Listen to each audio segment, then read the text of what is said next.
भेटीच्या 12 तासांनी जयंत पाटील बोलले, व्यक्तिगत कारणाने शिंदेंना भेटायला गेलो होतो.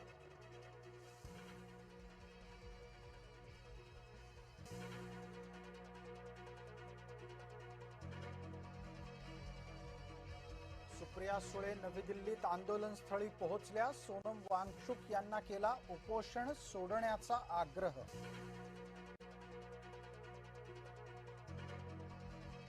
महाराष्ट्राच्या राजकारणात नवीन काय घडणार याकडे सगळ्यांचं लक्ष. तटकरे आणि शिरसाट यांच्या वक्तव्यामुळे भुवया उंचावल्या.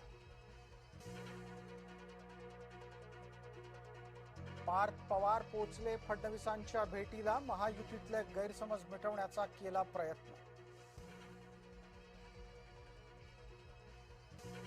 गुन्हा दाखल होताच धनगेकर गायब. पुणे पोलीस शिवसेना नेता रवींद्र धनगेकर यांच्या शोधात.